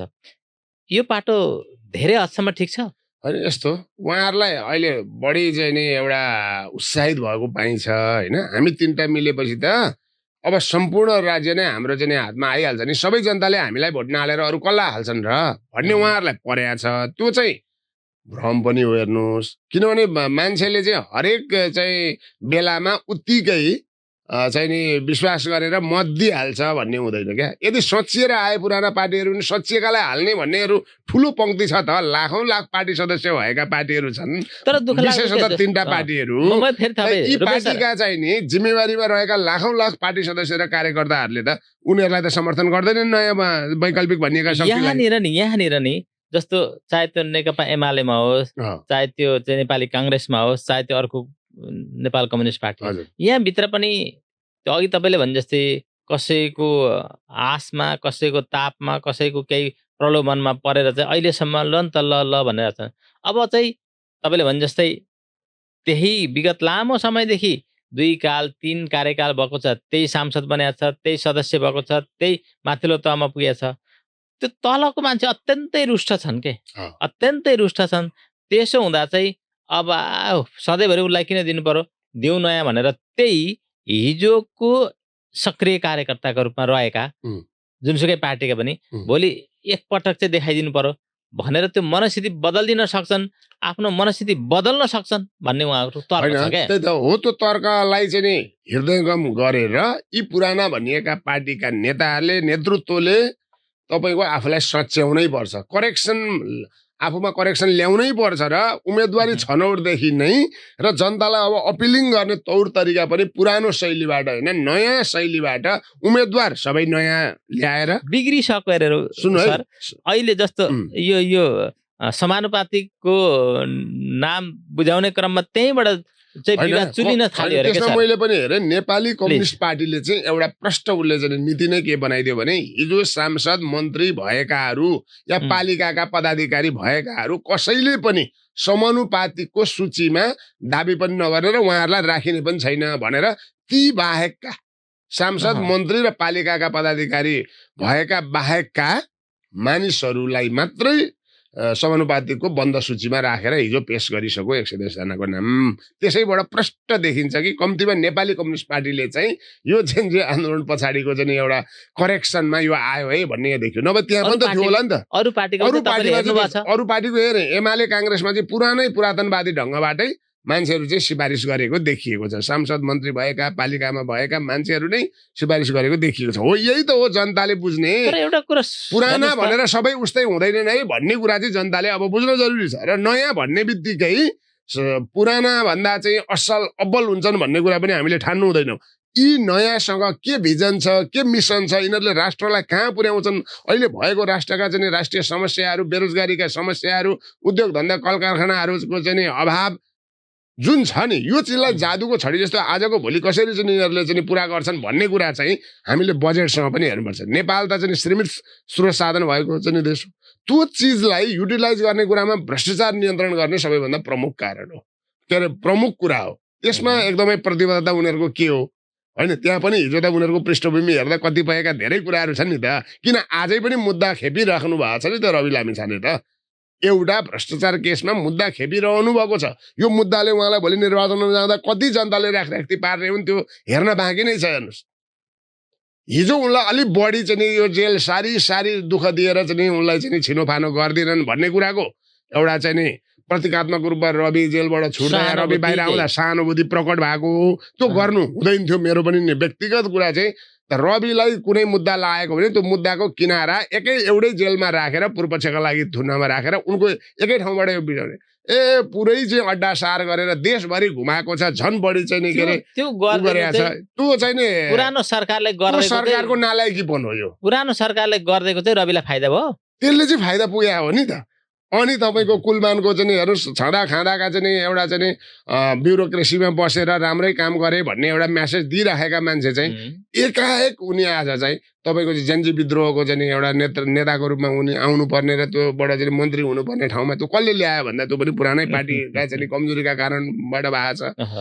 होइन अब यो हिसाबबाट हेर्दाखेरि चाहिँ के छ भने नयाँलाई 100% विश्वास गर्न सकिने अवस्था छैन एकदम म जिस्टमा भन्दा उनीहरू भोलि कस्तो हुन्छन् भन्ने कुरा चाहिँ आजको उनीहरूको चाहिँ नि पृष्ठभूमिलाई पनि हेर्नुपर्छ पृष्ठभूमि त्यति सुन्दर त्यति राम्रो छैन होइन राजनीतिक वैचारिकमा चाहिँ एकदमै प्रतिबद्ध भएका राजनीतिक वैचारिक कुराहरूले चाहिँ लेस भएका ती कुनै कार्यकर्ताहरू छैनन् राजनीतिमा रुपेश सर असम्भव भन्ने कुरा अकल्पनीय पनि हुँदो रहेछ हैन पपुलिजमको कुरा छ क्या उहाँ दिल्लीमा भएन आम आदमी पार्टीको चाहिँ मान्छे सडकबाट एकैचोटि मुख्यमन्त्री त भए त तर उनले त्यो चिजलाई टिकाइरहन सके उनी आज फेरि त्यो देशको सबैभन्दा ठुलो राष्ट्रिय पार्टी बने र अथवा प्रधानमन्त्री बन्ने ठाउँमा उनी आइपुगे त्यो जनमतले साथ दियो भन्दा दिएन क्या भोलि यिनीहरू पनि त एउटा महानगरमा जिते एउटा चाहिँ उपमहानगरमा जिते अर्को उपमहानगरमा जिते होलान् होइन एउटा ठाउँमा बसेर चाहिँ राम्रो ब्युरोक्रेट भएर काम गरे होलान् तर सिङ्गो राज्य सञ्चालनमा चाहिँ नि तपाईँको चाहिँ आइरहँदाखेरि पार्टीलाई सञ्चालन गर्ने कुरा र राज्यलाई सञ्चालन गर्ने कुरा त फरक कुरा हो नि त त्यसमा उहाँहरूको योग्यता अझै जाँचिन बाँकी छ क्या योग्यता होला ल एकछिनको लागि भित्रभित्र योग्यता होला भन्ने बुझौँ एकछिनको लागि होला भन्नु र तपाईँको चाहिँ नि भोलि हुने कुरा चाहिँ नि त डिफ्रेन्स हो नि त त्यस कारण भोलि यिनीहरूबाट चाहिँ ढुक्क भएर अब पुरानोलाई टोटल्ली इग्नोर गरौँ जो सचिएर आए पनि तिनीहरूलाई विश्वास नगरौँ नसचिने त सकिगए होइन त्यो सकिए तिनीहरूलाई त सक्दा पनि हुन्छ नसचिनेलाई तर सचिएर आउँछु भन्नेलाई चाहिँ नि चान्स दिने कि नदिने भन्दाखेरि त सचिएर आउँछु भन्नेलाई चान्स दिनु पर्यो नि त किनभने यसको पृष्ठभूमि के छ सुन्दर छ यी जो पुराना सचिएर आउँछु भन्ने दल छन् यिनीहरूको चाहिँ पृष्ठभूमि एकचोटि हेरौँ त यिनीहरू देश र जनताका निम्ति कति मरिमेटेका हुन् कसरी चाहिँ नि पार्टी निर्माण गरेका हुन् कसरी त्यसका कार्यकर्ताहरूले चाहिँ तपाईँको चाहिँ खाइ नखाइ भोकै तपाईँको चाहिँ के अरे चाहिँ मुठी दान गरेर चाहिँ कसरी निर्माण गरेको यो देशमा लोकतन्त्र कसरी ल्याएको गणतन्त्र कसरी ल्याएको जस्तो अर्को एउटा यो लोकतन्त्र गणतन्त्र नआएको भए यी सबै विचार फुल्न पाउँथे त अहिले भन्नुहोस् त यी नयाँ भनिएका विचारहरू फुल्थे त यो फुलबारीमा फुल्दैन थियो नि त यो ल्याउने काम चाहिँ कसले गर्यो भन्दा त यिनै पुराना पार्टीहरूले त्यस कारण पृष्ठभूमिलाई चाहिँ हामीले गलत भन्नु हुँदैन यी पार्टी निर्माणको जग यिनीहरूको सिद्धान्त यिनीहरूको विचार यिनीहरू पछि बिग्रेका हुन् यिनीहरूको आनी बानी पछि बिग्रिएको हो यिनीहरू सत्तामुखी भए जनतामुखी भएनन् आम जनताले अब जनतामुखी हुन्छु भन्छ भने उसलाई विश्वास गरौँ न एकचोटि हेरौँ न ट्रायल गरौँ यो आउने फाउने केसमा भन्ने मेरो कुरा हो त्यसैका कन्भिक्सनको आधारमा म नेपाली कम्युनिस्ट पार्टीमा आबद्ध भएको क्या त्यसको कार्यकर्ता हुन म रुचि राखेँ हो मैले फेरि यतिखेरको जल्दो बल्दो तपाईँ नयाँ पार्टीमा प्रवेश गरेको नयाँ नेपाल कम्युनिस्ट पार्टीको आशाको केन्द्र सबैतिर छरिएको भन्ने तपाईँले चर्चा गरिरहँदाखेरि तीनटा पार्टी बालेन व्यक्ति भनौँ न अहिले चाहिँ व्यक्तिका रूपमा चाहिँ हुँदै जाँदा भोलि प्रधानमन्त्री को हुने पार्टी अध्यक्ष को हुने भनेर एक खालको अगाडि नै एउटा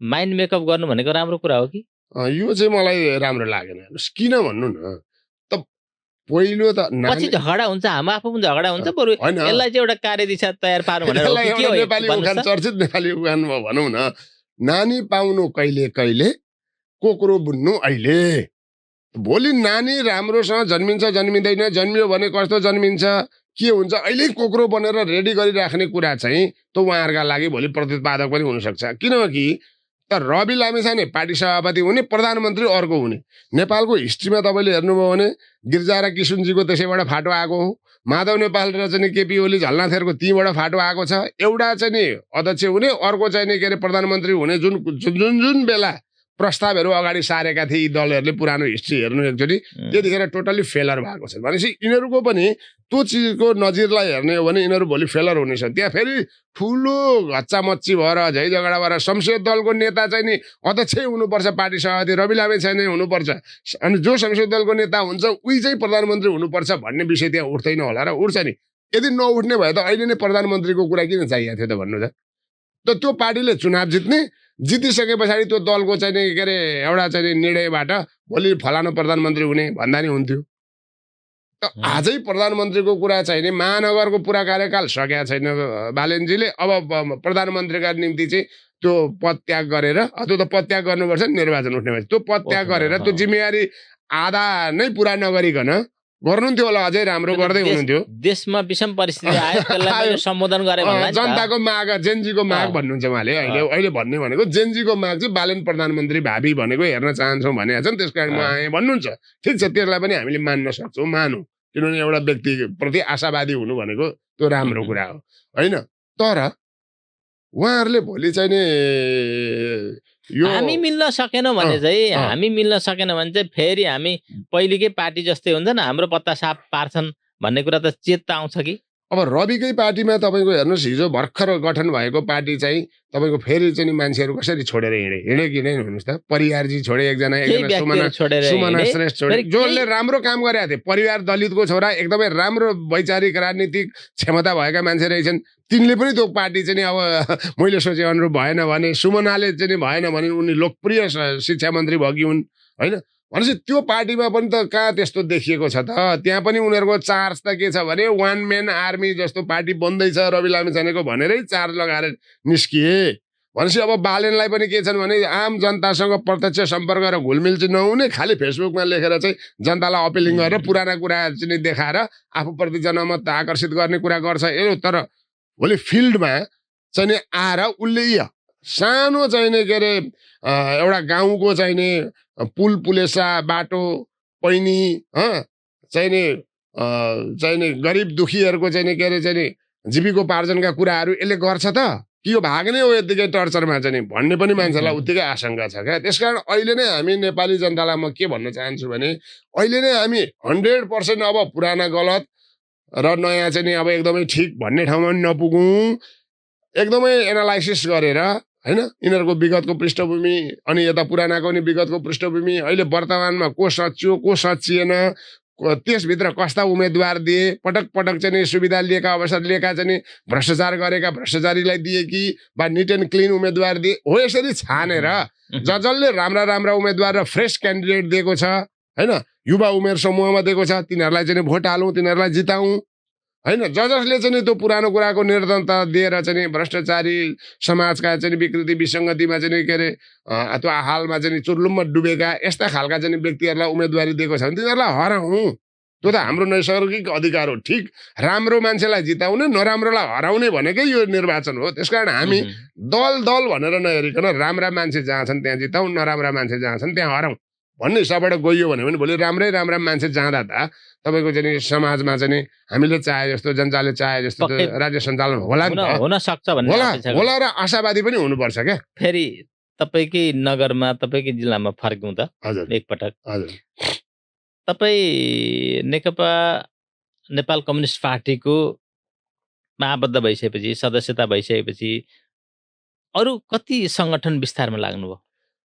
म अहिले होइन, अहिले यस्तो छ नेपाली कम्युनिस्ट पार्टीको अहिले यी विभिन्न घटकहरू जुन छन् 15-16वटा, यी घटकहरूलाई चाहिँ नि मिलाएर एकै ठाउँमा एउटै कार्यक्रम गर्ने अभियानलाई अहिले एकता सभा या एकताको बैठक भनेर भनिराखिएको छ। त्यही क्रम अहिले जारी छ। अहिले मोरङ जिल्लाका 6-7वटा चाहिँ पालिकाहरूमा यी सबै घटकहरू मिसिएको संयुक्त कार्यक्रम जसलाई एकता सन्देश सभा या एकता सन्देश भेला भनिन्छ, यो भेलामा म सहभागी भइराखेको छु मोरङका होइन। त्यसको जिम्मेवारी पाउनुभएको छ? अब यसको जिम्मेवारीको सन्दर्भमा यस्तो छ, अब म चाहिँ यो पार्टीको अब चाहिँ एउटा आयोजक कमिटी हो नि त यो त। यो पार्टी अहिले सम्पूर्ण रूपमा जिम्मेवारी र सङ्गठनात्मक ढङ्गबाट यो चाहिँ परिपूर्ण भइसकेको छैन। त्यसकारण यो कमिटीको आयोजक कमिटीको सदस्यको रूपमा अहिले चाहिँ म काम गरिरहेको छु। केन्द्रीय आयोजक कमिटीको सदस्यको हैसियतमा चाहिँ म अहिले शपथ पनि खाएको छैन, त्यो जिम्मेवारी लिइसकेको छैन। तर त्यही चाहिँ लेभलबाट मलाई चाहिँ साथीहरूले भूमिका दिनुभएको छ।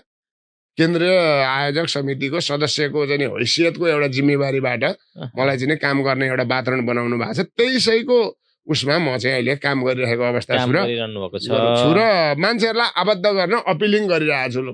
अब कम्युनिस्ट विचार चाहिँ नि यहाँ हुर्काउने बढाउने र यसका विकृति विसङ्गतिहरू जे थिए ती सबैलाई निर्मूल गरेर एउटा सही र उत्कृष्ट कम्युनिस्ट पार्टी बनाउने हो भने हामी सबै त्यस्तो चाहिँ नि निष्ठावान चाहिँ नि कार्यकर्ताहरू यो पार्टीमा आबद्ध हौँ है भन्ने एउटा मेरो अपिलिङ छ। आज यो कार्यक्रम मार्फत पनि म आम वामपन्थी विचारधाराका चाहिँ नि निष्ठावान इमान्दार योग्यतम कार्यकर्ताहरूलाई अब अरू कुनै कम्युनिस्ट पार्टीहरू टुक्रा टुक्रामा रहेका कम्युनिस्ट पार्टीहरूमा चाहिँ अल्झिएर त्यहाँ समय व्यतीत गरेर होइन, अब यो एउटा मूलधार नेपाली कम्युनिस्टहरूको चाहिँ नि नेपाली वामपन्थीहरूको एउटा चाहिँ साझा मञ्चको रूपमा यो चाहिँ निर्माण हुने फेजमा छ, भइसकेको छैन।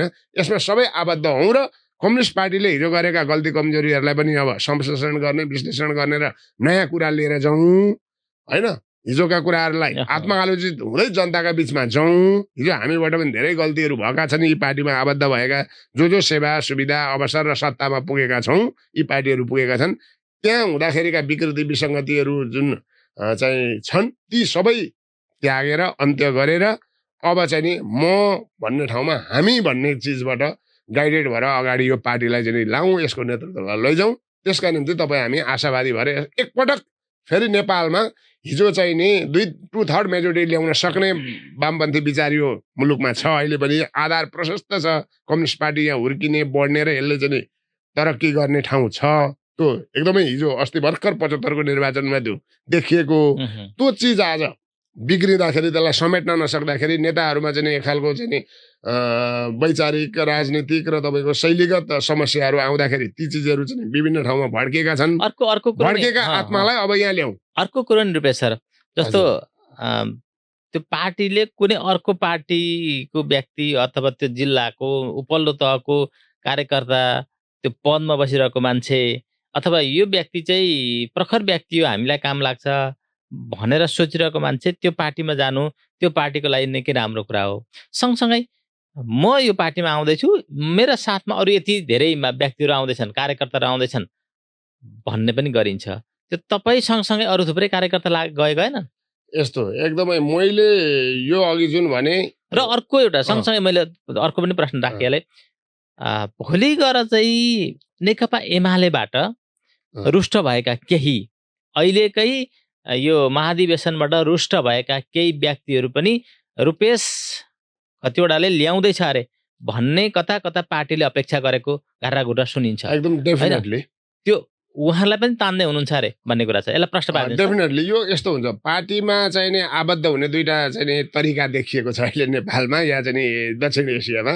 एउटा सारा मान्छे जस्तासुकै हुन् होइन, चाहिँ एउटा लिस्ट तयार गरेर ल मैले यति मान्छे लिएर आएँ, मलाई यो ठाउँ दिनुपर्छ, मलाई यो अवसर दिनुपर्छ भन्ने एउटा ठेकेदारी प्रथाबाट मान्छेहरू प्रवेश हुने र 1 महिना पछाडि ती फेरि तितर बितर भएर अर्को पार्टीमा चाहिँ त्यसै गरी जाने, अर्को ठेकेदार बन्ने यो शैली छ।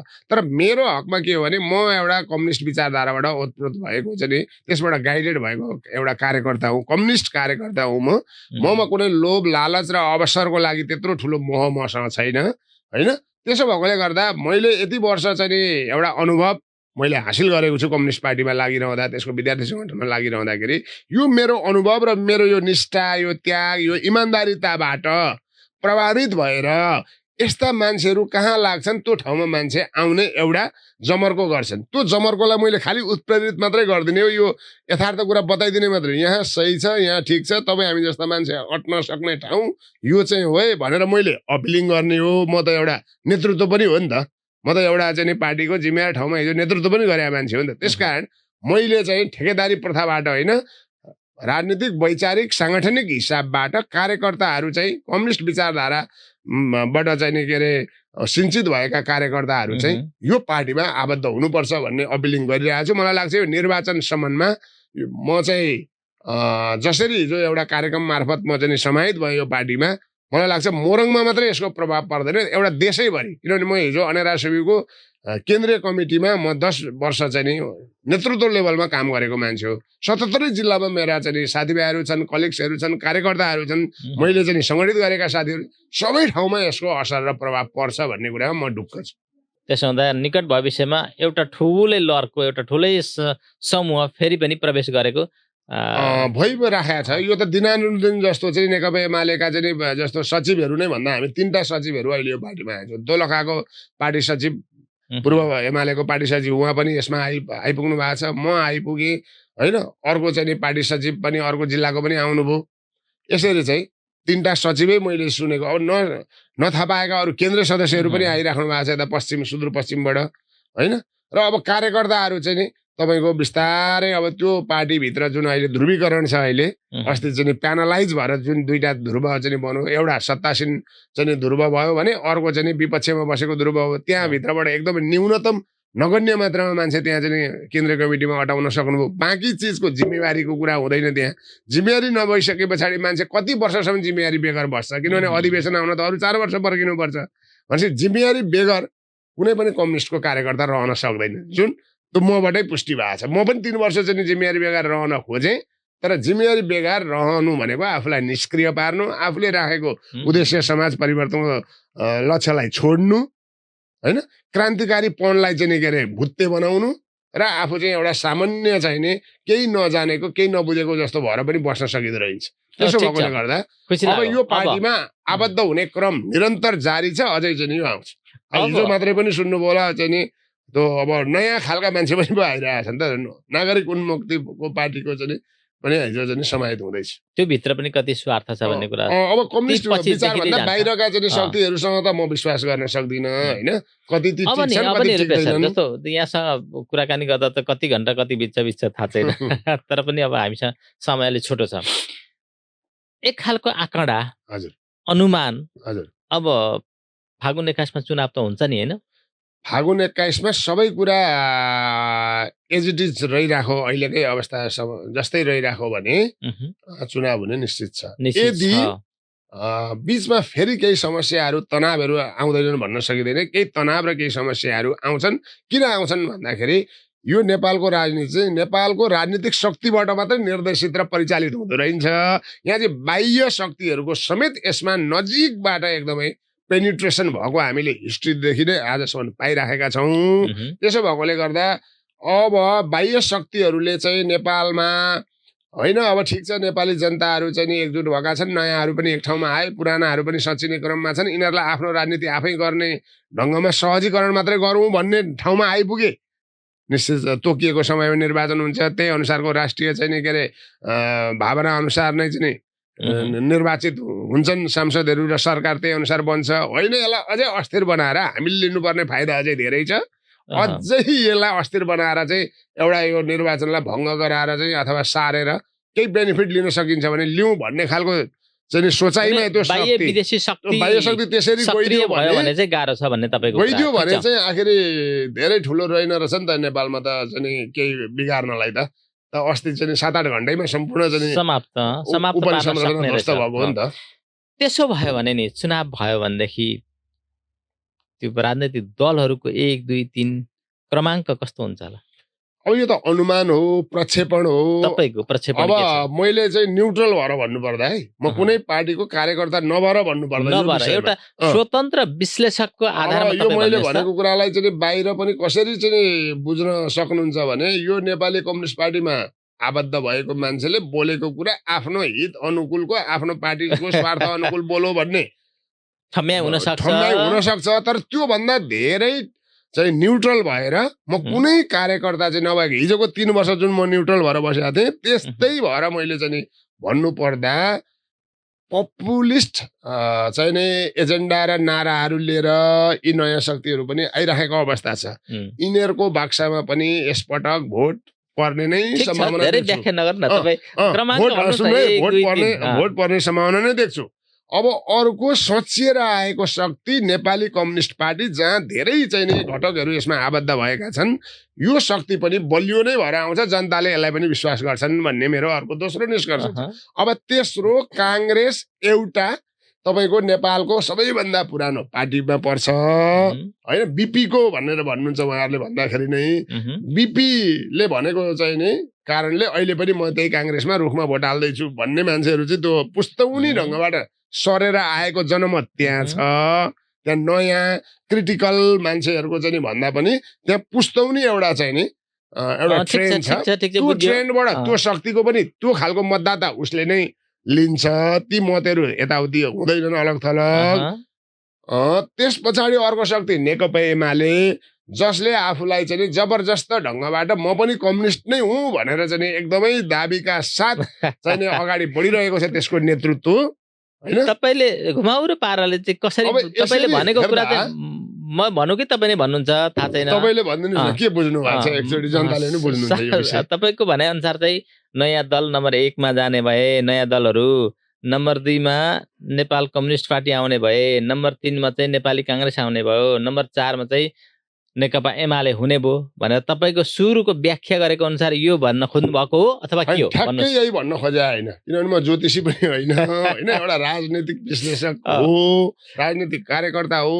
यसरी हेर्दाखेरि अहिले समाजको चाहिँ मनोविज्ञानलाई हेर्दाखेरि चाहिँ मैले जम्मा आधार प्रस्तुत गरेको भनेको नयाँ पपुलिस्ट नाराहरू लिएर आउनेहरूलाई, पुराना दलहरूबाट आक्रोशित भएकाहरूले त्यहाँ एकचोटि मत खनाइदिने सम्भावना पनि देख्छु बालेनको नाममा। सुन्नु है, बालेनको नामको नाममा अनि चाहिँ नि कम्युनिस्ट विचारधाराहरूको पनि ठुलो चाहिँ नि पंक्ति यो देशमा छ, जुन कुरा 75 मा चाहिँ नि सो भएको छ, 2/3 चाहिँ नि जनमत आएको हो। अब त्यो जनमत पनि सचिएर आएको कम्युनिस्ट पार्टीलाई नै भोट हाल्नु पर्छ भन्दाखेरि यसलाई पनि पहिलो बनाउने सम्भावना छ। त्यसकारण पहिलो नयाँ नै हुन्छ भनेको छैन मैले। मत कसरी झर्छ भन्दाखेरि एउटा पपुलिस्ट नाराका कारणबाट त्यहाँ चाहिँ नि एउटा चाहिँ नि कम्युनिस्ट विचार नै राम्रो हो भनेर जुन मन पराएर अघिल्लो पटक पनि तपाईको 75 चाहिँ के अरे 62% मत आयो, त्यो मत पनि यसमा झर्ने। यो दुई ठाउँमा मत झर्न थाल्यो भने स्वाभाविक रूपमा के हुन्छ, कांग्रेसको मत घट्छ, नेकपा एमालेको मत घट्छ। तर पहिलो दोस्रो तेस्रो चौथो को हुन्छ भनेर अहिले किटानी साथ भन्न हुँदैन, किनभने हामी जतिको मान्छेले। तर मत झर्ने ट्रेन्ड चाहिँ के हो भने अहिले नेपाली कम्युनिस्ट पार्टी र नयाँ दलमा मत अलि वृद्धि हुने सम्भावना छ। समाजको मनोविज्ञान, भोटर्सको मनोविज्ञान, कांग्रेस एमालेको मत घट्छ अहिले यति भनौँ। अब मत घटेर पनि उनीहरू ठुला भए त्यो अर्को कुरा हो। तपाईँ एकपल्ट फेरि पछाडि फर्किनुहोस् त। त्यो कुनै पनि राजनीतिक दलले चाहे धरानमा, चाहे काठमाडौँमा, चाहे उता गोपी हमालको ठाउँमा राजनीतिक दल नै आउँछ। काठमाडौँमा कुनै पनि राजनीतिक दलले यसले जित्छ भन्ने थोरै मात्र पनि आकलन गरेको थियो जस्तो मलाई लाग्दैन। धरानमा पनि त्यही थियो, हामी नै जित्ने हो।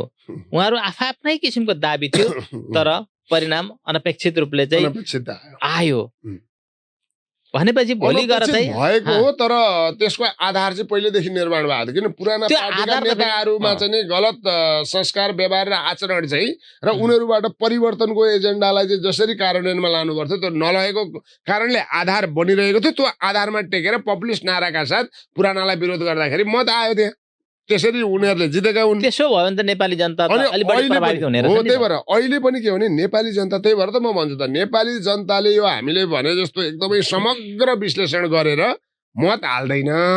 उनीहरू तत्कालका लागि डिसिजनमा पुग्छन् क्या, पुराना खत्तम नयाँ चाहिँ ठिक हुन्छन् भन्ने हिसाबबाट मत हालिदिन्छन्। अनि पछि त्यो नयाँ पनि खत्तम हुन्छ र अनि होइन पुरानै ठिक रहेछ भन्ने ठाउँमा पनि आउँछन् क्या। त्यो चाहिँ समय लाग्छ। तर अहिले हामीले राजनीतिक वैचारिक ढङ्गबाट कम्तीमा तपाईँ हामी जतिका अलिकति चाहिँ बौद्धिक चाहिने मानिसहरूले चाहिँ के विश्लेषण गर्नुपर्छ भने यिनीहरूलाई भोट हाल्ने आधारहरू अहिले जनताले मनोविज्ञान कसरी बनाउँछन् भन्दाखेरि सचिएर आएर म राम्रो गर्छु भन्नेलाई पनि विश्वास गर्छन्। कम्युनिस्ट विचार पनि जबरजस्त नेपालमा एकदमै ठुलो सङ्ख्यामा छ। त्यो मत हत्तपत्त त्यति हल्लिँदैन, त्यसमा चाहिँ लाग्दैन, त्यो नयाँको चाहिँ उक्साहटमा या प्रलोभनमा लाग्दैन। त्यो मत पनि थिग्रेर यहाँ आउँछ।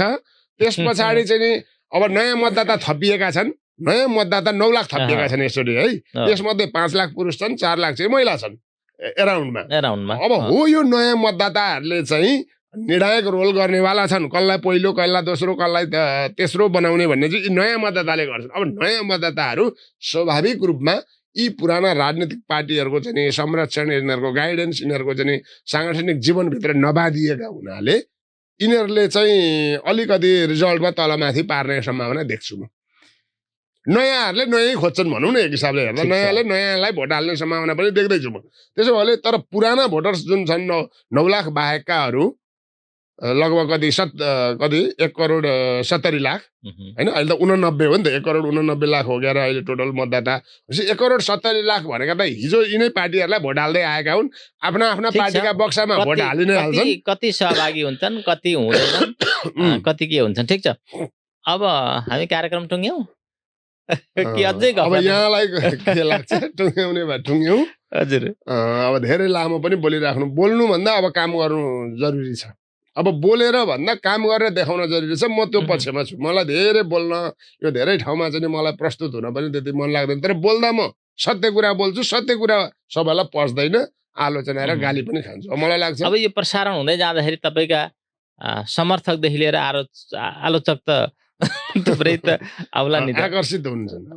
त्यसबाट तपाईँ त्यो स्वाभाविक। त्यसबाट रत्तिभर पनि तपाईँ चिन्तित हुन्न विचलित हुन्न म एकदमै यसमा चाहिँ नि अझ मलाई धेरै गाली गरिदिनु भयो सुझाव गरिदिनु पर्यो सुझाव दिनुभयो भने मलाई सच्चिन ममा नि भएका कमजोरीहरूलाई चाहिँ के अरे चाहिँ हटाउन र थप म जिम्मेवार भएर अझ बढी चाहिँ इमान्दार भएर काम गर्ने एउटा वातावरण बन्छ मलाई त्यसले मलाई त के गर्छ भने बिना पैसाका मेरा चाहिँ ट्युसन टिचर हुनुहुन्छ तपाईँहरू जो मलाई सल्लाह सुझाव दिने हुनुहुन्छ पैसै नदिकन युनिभर्सिटीमा पढे जस्तो हुन्छ नि त पक्कै पनि त्यो सबै राजनीतिक पार्टीमा उपल्लो तहका नेताहरूमा यो विचार हुन्थ्यो भने यो सोचाइ हुन्थ्यो भने कति राम्रो हुन्थ्यो होला है होइन मान्छेले आफूसँग भएको कमजोरीलाई त आत्ममूल्याङ्कन गर्नुपर्छ हेर्नुहोस् त्यो गर्न सकेन भने त्यो मान्छे हुन सक्दैन मेरो विचारमा पशु र मान्छेमा के फरक त पशुले चाहिँ मैले के गल्ती कमजोरी गरेँ मैले कहाँ बाली खाइदिएँ मैले कहाँ चाहिँ कुल्ची दिएँ बिहाड कुल्ची दिएँ जाँदा जाँदै उसले बुझ्दैन तर हामीले त त्यो बुझ्न सक्ने भएकोले हामी चेतनशील प्राणी हो नि त जाँदा जाँदै नि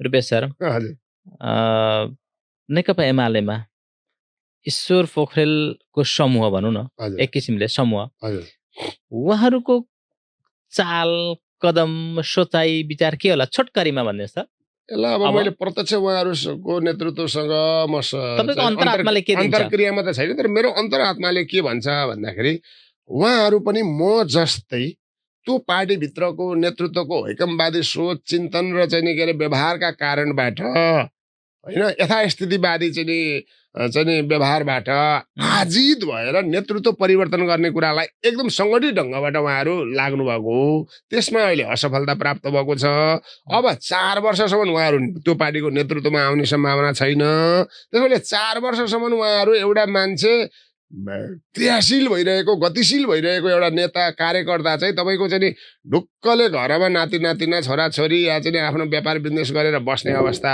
हुँदैन त्यो हुँदो रहेन रहेछ भन्ने मबाट पनि उहाँहरूले बुझ्न जरुरी छ त्यसो भएकोले उहाँहरूले अब एकदमै विश्लेषण गरेर बरु अरू 1 वर्ष समय लिनुहोस् म त भर्सक भन्छु 1 वर्षै नलिकन अहिले नै अब यो चाहिँ सबैको चाहिँ साझा मञ्चको रूपमा कम्युनिस्ट विचारधाराको रूपमा चाहिँ अटाउन सक्ने नेपाली कम्युनिस्ट पार्टी अहिले निर्माण भएको छ यसमा आउँदा हिंसाबोध एउटा अर्थमा हुँदैन के अर्थमा भन्दा यो न हिजोको माओवादी हो न हिजोको एकीकृत समाजवादी हो न नेकपा समाजवादी हो या अरू न कुनै घटक हो यो अहिले नितान्त नयाँ नाम नयाँ चाहिँ के अरे फ्रेम नयाँ चाहिँ के अरे स्लोगनका साथ सच्चिन्छु कि सच्चिने कि सकिने भन्ने स्लोगनका साथ यो पार्टी बन्या हो क्या अहिले कि हामी सकिन तयार हुनु पर्यो कि हामी सच्चिनु पर्छ भन्ने हिसाबबाट भएको हुनाले यो सच्चिन तयार भएको मैले देखेको छु उहाँहरूले पनि यो देख्न सक्नुहोस् चाँडोभन्दा चाँडो कि त यसमा आबद्ध हुन म देशैभरिका नेता र कार्यकर्तालाई अपिल गर्न चाहन्छु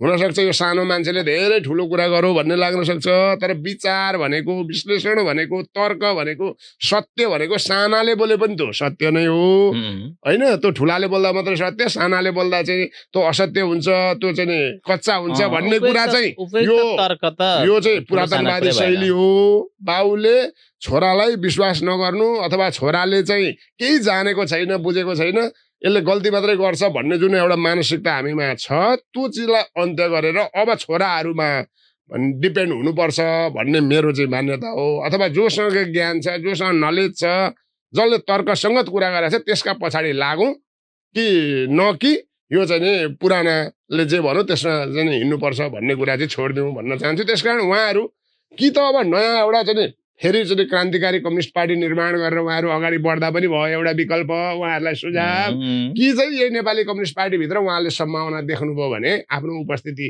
त्यहाँ रहँदाखेरि आखिर कम्युनिस्ट पार्टी नै हो, त्यसबाट अगाडि बढ्न सकिन्छ भन्ने देख्नुभयो भने यहाँ उहाँहरू आबद्ध भए पनि हुन्छ। यिनै विकल्प हुन् उहाँहरूका लागि। अर्को विकल्प भनेको त्यो पार्टीमा म सच्याएर नेतृत्व फेरि चाहिँ नि मा चाहिँ नि इमान्दार कार्यकर्तालाई या नेतालाई म त्यहाँ पुर्याउँछु भन्ने कुरा यसपटक यत्रो प्रयास गर्दा त सक्नु भएन। सिङ्गो पूर्व चाहिँ नि दुधी कार्यकालको राष्ट्रपतिले नेतृत्व गरेको चाहिँ नि समूह आज त्यहाँ फेल खायो भनेपछि त्यहाँ कति क्रोनिक ढङ्गबाट त्यो पार्टी चलिरहेछ भन्ने कुरा त उहाँहरूले नि बुझ्नुभयो होला नि त। अब अहिले 2 जना कराउँदै हुनुहुन्छ, भोलि उहाँहरू कतिखेर कारबाहीमा पर्नुहुन्छ थाहा छैन।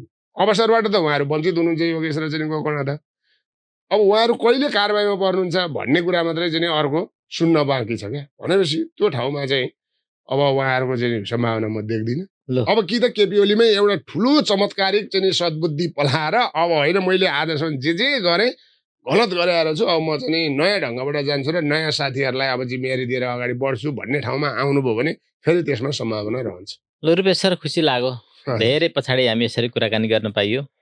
समसामयिक विषयमा सरको एकदमै खरो विश्लेषण सुन्न पाइयो, हामीले दर्शकहरूलाई सुनाउन पाइयो। यस अर्थमा इनोभेसन नेपाल इन्फो परिवार यहाँप्रति आभार प्रकट गर्दछ। धन्यवाद इनोभेसन नेपाल इन्फो र यसको चाहिँ नि मुख्य सञ्चालक मेरो आदरणीय चाहिँ नि मित्र बाबुराम सरलाई। यो आजको हाम्रो कुराकानी मलाई लाग्छ अवश्य पनि फलदायी हुनेछ। यहाँसँग भएको जे बौद्धिकता हो, जे तार्किकता हो, त्यो चिजले मलाई पनि केही सिक्ने मौका दिएको छ। म सम्पूर्ण चाहिँ नि यो इनोभेसन प्राली परिवारलाई म हार्दिक आभार व्यक्त गर्न चाहन्छु र हामीलाई हाम्रा कुराहरू चाहिँ सुनिदिएर होइन मन पराइदिएर अथवा चाहिँ हाम्रा चाहिँ कमी कमजोरीहरूप्रति चाहिँ टिका टिप्पणी गरिदिएर चाहिँ साथ सहयोग दिनुहुनेछ सम्पूर्ण श्रोता महानुभावहरूले, दर्शक महानुभावहरूले भन्ने आशा र अपेक्षाका साथ हस् त, धन्यवाद, नमस्कार। हस् त, यसका साथसाथै आजलाई यति नै। फेरि पनि भेटौँला। गुड बाई, नमस्कार।